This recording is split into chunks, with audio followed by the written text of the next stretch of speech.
মঙ্গলবার লোকসভা নির্বাচনের ফলাফল ঘোষণা হবে, তাই সোমবার পশ্চিম ত্রিপুরা লোকসভা কেন্দ্রের ইন্ডিয়া ব্লকের প্রার্থী আশিস কুমার সাহা বিশালগড় মহকুমা শাসকের কার্যালয়ের গণনা কেন্দ্র পরিদর্শন করেন। তিনি যাবতীয় প্রস্তুতি এবং নিরাপত্তা ব্যবস্থা নিয়ে কথা বলেন বিশালগড়ের মহকুমা শাসক রাকেশ চক্রবর্তীর সাথে। আগামীকালকে পশ্চিম ত্রিপুরা লোকসভা আসনের গণনা হবে।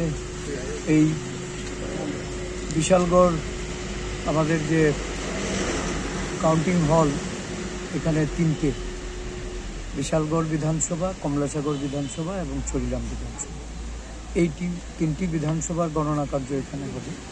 তো স্ট্রংরুম এবং গণনা কেন্দ্রগুলি একটু ঘুরে দেখা, এখানকার যিনি পিআরও দায়িত্বে আছেন ওনার সঙ্গে এই গণনা বিষয়ে আলোচনা করে কালকে যেন শান্তিপূর্ণভাবে অবাধ গণনা হয় সেই দিক থেকে প্রয়োজনীয় পদক্ষেপ গ্রহণ করা, আরক্ষা প্রশাসনকে অ্যালার্ট করা। আমি আমার পশ্চিম ত্রিপুরা লোকসভা আসনের সবকটা গণনা কেন্দ্রেই আমি যাচ্ছি এবং এটা গত পরশুদিনও গিয়েছিলাম সোনামুড়ায়, তারপর বিলোনিয়া, উদয়পুর, আজকে জম্পুই জেলায় গিয়েছিলাম, এখান থেকে বিশালগড়।